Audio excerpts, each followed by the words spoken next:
ASD spectrum.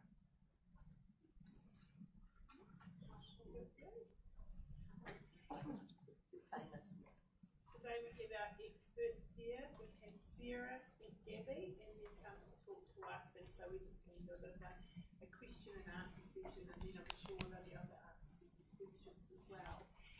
First of all, Gabby, would you like to say a bit about yourself, and then you're going to explain, I've said in a nutshell, 2 minutes, ASD. This is just a starter.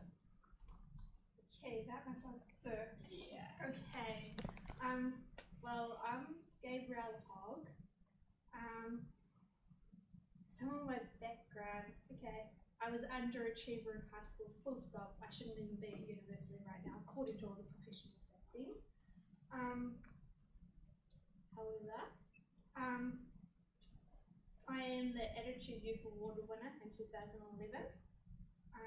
I have been trained by DPA New Zealand, which is Disabled Person Assembly, and the United Nations Convention on the Rights of Persons with Disabilities and Human Rights in general. And I've previously been on the New Zealand Autism Expert Advisory Group, so that's a Ministry of Health and Ministry of Education thing. And previously in the past, I was also on the Consumer Consultatorium for Autism New Zealand. And in Hawke's Bay, before I moved up here, I was part of the Consumer Council, representing those with neurological and intellectual disabilities. And currently I'm a kaituitui for DPA, which is weaving the communities together. And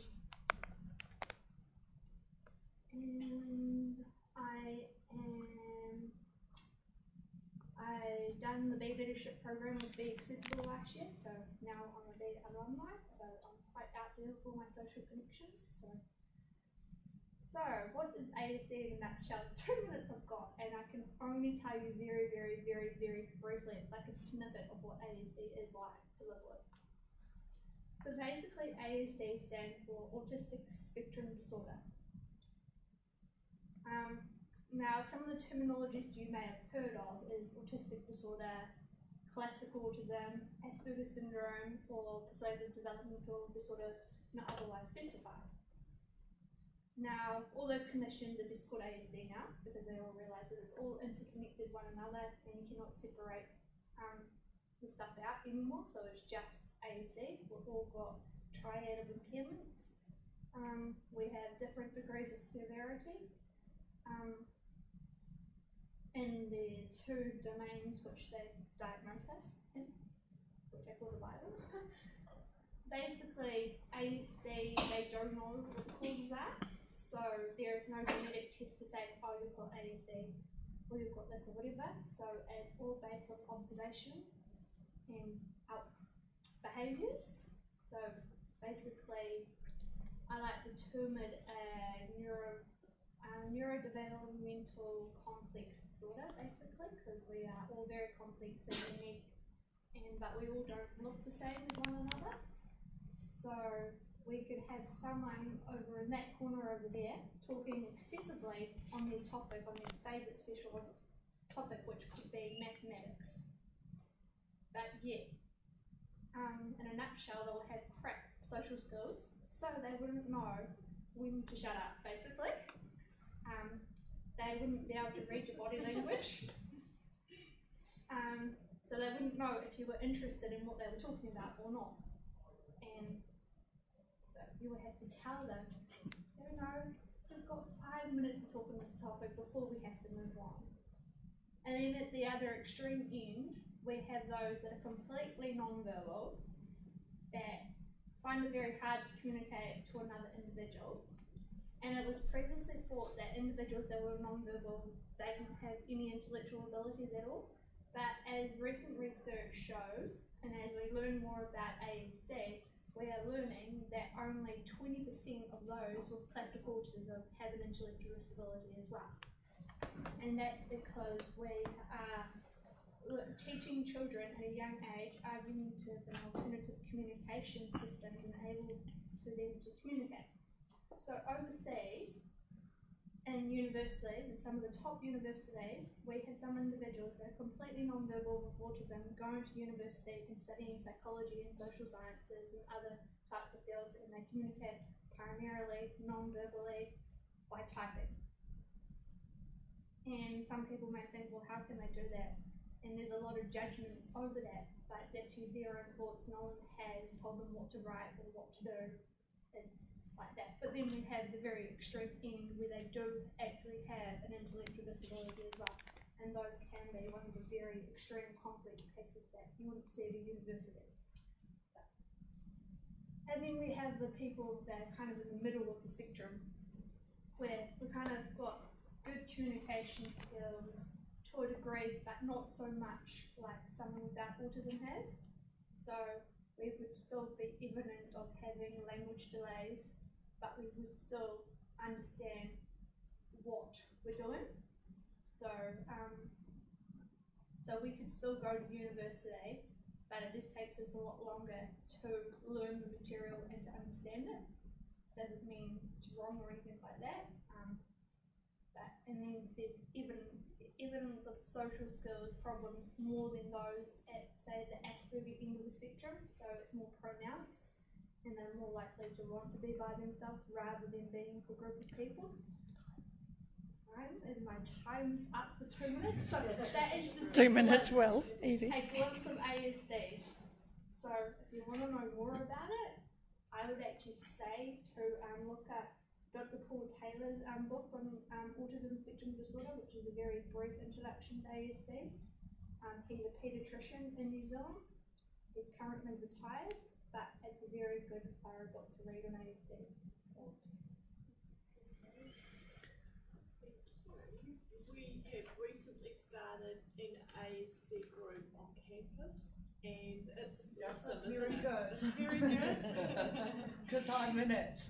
And it's just, I think it's what we're wanting to do is create a safe place to belong, and a lot of people that come to Massey would be attracted to some of the topics that we're offering, such as the robotics engineering has been very, very popular.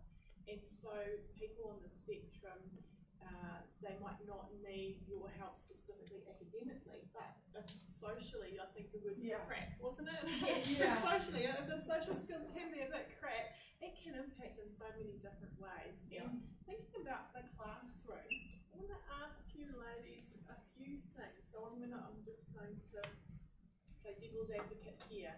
In the classroom, sometimes I notice people that are on the spectrum that might start doing this, or, you know, this. Sometimes people think that person is about to hurt other people, and I'm wondering if you could tell people, what is this about? Why are you doing this? This is basically what I really teach women. So some of us on the spectrum, we have what we call stimulation behaviours. So as someone like a neurotypical, which is what you guys have without autism or without another neurological difference, sometimes you guys might actually do some subtle stims, like at the moment you have got your hand up in your mouth. That is a kind of an anxiety stim, or a thing that will calm you down. Other people, like some neurotypicals, they will chew on their pens, pencils, subtle, and other stuff like that, or chew their fingernails.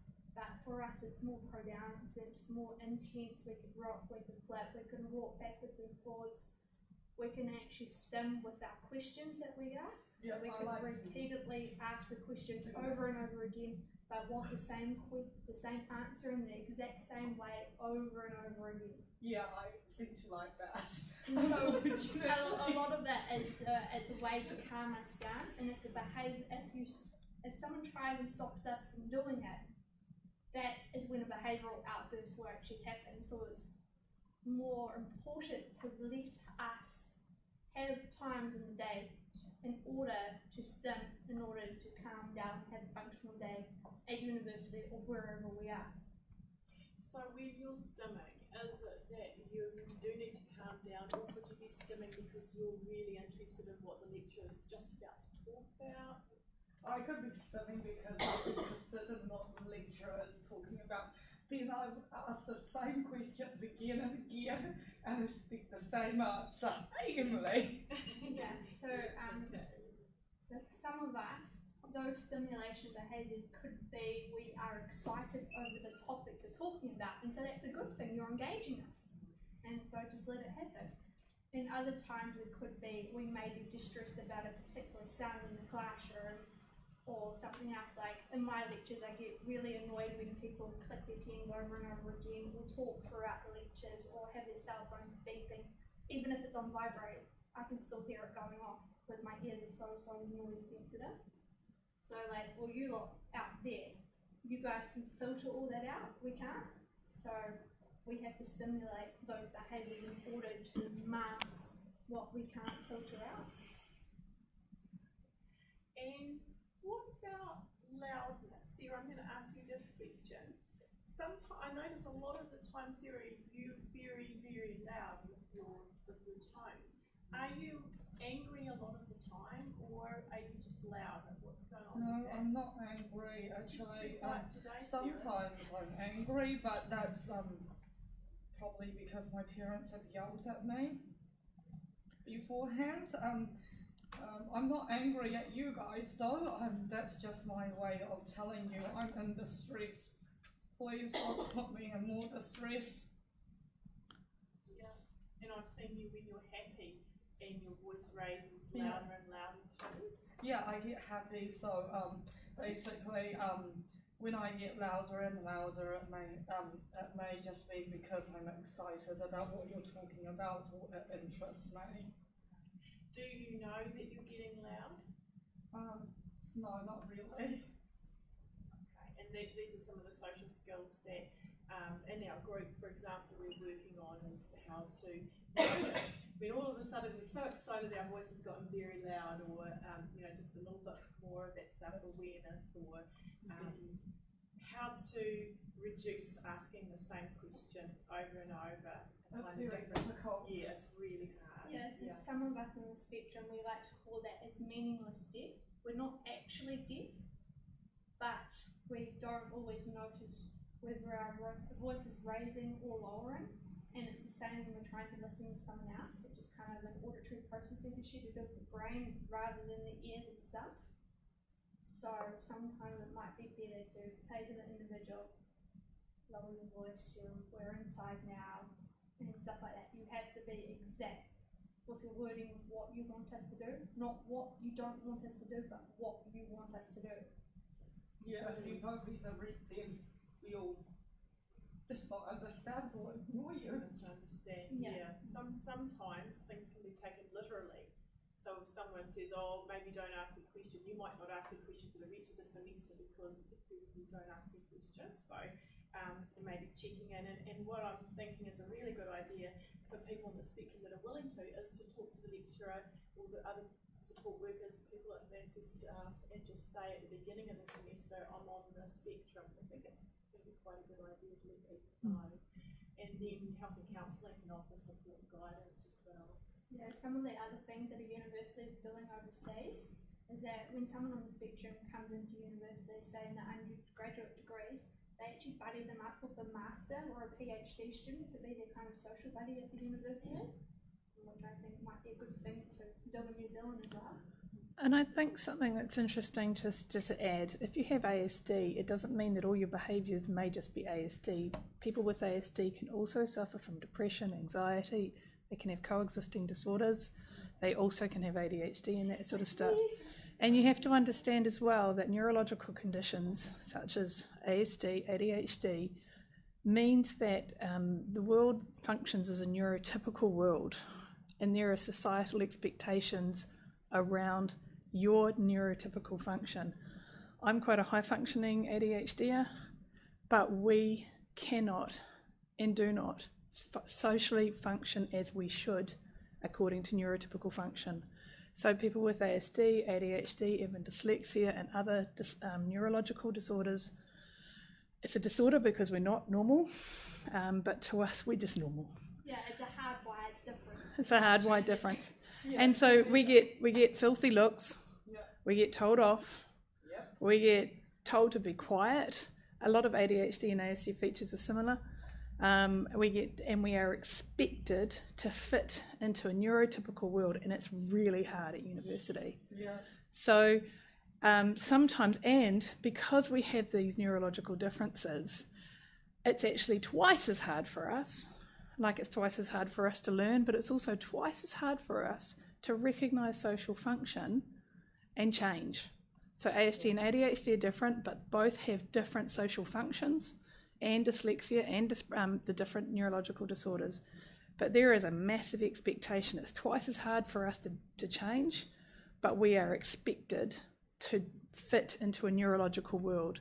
So doing this is like concentrating on a lecture and thinking constantly that we have to be acting neurotypically is like running a marathon while we're trying to study.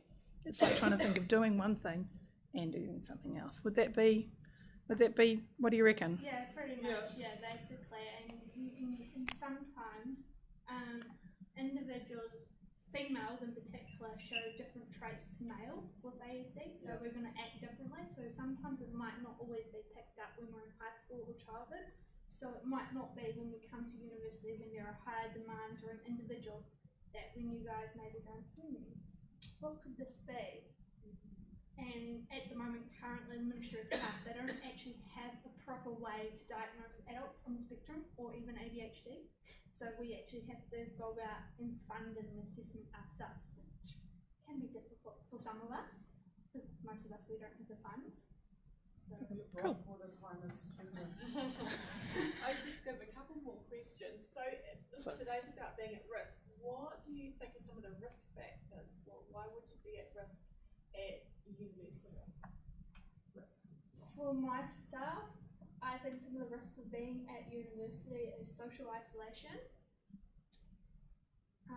It could be higher demand, so our anxiety could increase. Depression could be increased because we're socially isolated and we don't know how to interact with other people. So we may become more lonely. Well, not so much more lonely, but we may more identify with being lonely and go, hang on, we're not fitting into society. And especially if someone's undiagnosed. So usually depression and anxiety is first diagnosed in someone that's undiagnosed. And then they work out, oh, the medication's not working for us. And so then you have to look in further what else could be going on. And so also the social pressures can be really hard on us as well, particularly if a group assignment comes up in a university load, particularly for us people with ASD, we might not have any idea how to do a group assignment. Because some of us, we like to be in control. And if someone else is in control, then we're lost. Yeah. So giving options of doing group assignment or doing an individual assignment can be beneficial for us. That's always why I take up a leadership role and direct, I guess, give people schedules they need to follow, because I feel that I'm in control of what gets handed on that day, and if things go wrong, I can fix it. I just find it very difficult to not be in control. It's I don't know how to describe it. It's just. And if you don't have the social, if you don't always understand social cues in a group assignment, you might not see that someone's getting really annoyed with you, and all of a sudden, out of the blue, someone might shout or say something horrible, and you weren't aware that you were getting loud and excited and passionate, or and you weren't aware of the facial cues that might let people know that you're getting annoyed or that you. So I think that's really good. And some of us, when it comes to assignments, we may take the question completely literally and turn up a really good assignment that we're taking completely literally, but it's completely off the topic. That's some of the issues I've had in the past. Or some of the other issues is we write too much. So we don't know actually how much to put in and how much to leave out of a particular essay question. So we get kind of distracted and we go, uh-oh, too many words, or uh-oh, we haven't got the assignment finished. Yeah. Because we may not be able to know how to start it or finish it. And the last question, why are you here? Like, what do you want to do career-wise for both of you when you finish your study?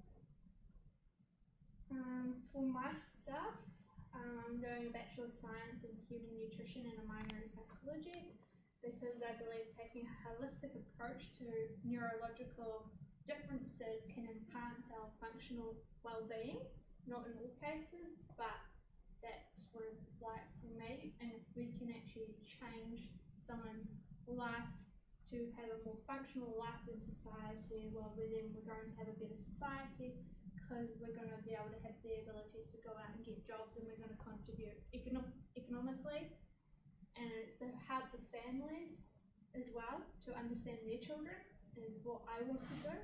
A lot of children with ASD are written off in primary school, especially if they're non-verbal. And I want to change that so we can get more people coming into universities and then work on employment issues to get us into jobs. So there's a lack of employment for us. Yeah, a lack of employment support once we finish university. A lot of people with ASD, they finish university and maybe 10% of us will get jobs because there is a lack of support.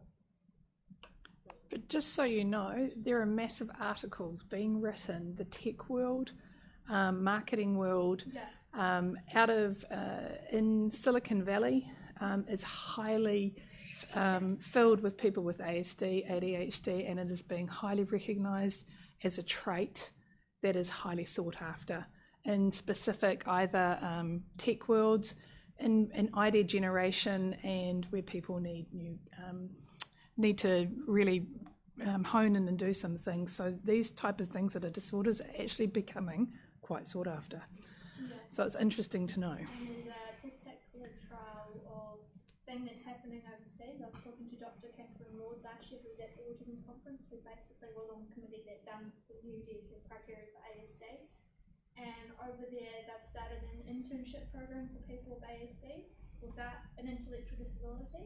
And so they go there, and the internship basically is that they've maybe put into a hospital and working in a particular area they like. So someone may be really good with numbers or something like that. They'll be in the data thing, deleting all the medications that are expired because they're really good with deleting all the numbers and all that sort of stuff like that. And so it's about working out the areas of interest, putting us into our specialised field, and then supporting us with the social skills, which is what is happening overseas with this particular thing that they've set up, an internship. And so it's helping the employers and the employee, and some of the support is being done by cell phones, so they can text someone if they don't understand a particular social thing happening, and then they'll text back and go, hey, this is what you're supposed to do. So And Sarah, what about you when you finish your study? Well, when I finish my study, I like sciences. I've always been passionate and torn between three sciences. So basically, I thought about a lot of career options, but I do like something in health science where I could help, probably mostly in genetic engineering, oncology. If I was to do oncology, always been interested maybe about cancer research and how the tumor grows and how that could be controlled by switching off different genes or actually compressing that by medication. But this stuff with tumors is that they continue to evolve and develop, so they're really hard to combat. By the way, I think we can do, neurotypicals can do good things, but for us to be able to do that, I need you to work with me, not against me, and just basically work on my strengths instead of just criticize, because criticism will get me nowhere. And I think everyone here is already here to help. I think it might be the people that aren't here probably need the message, because we're all here because we do care and we do want to help.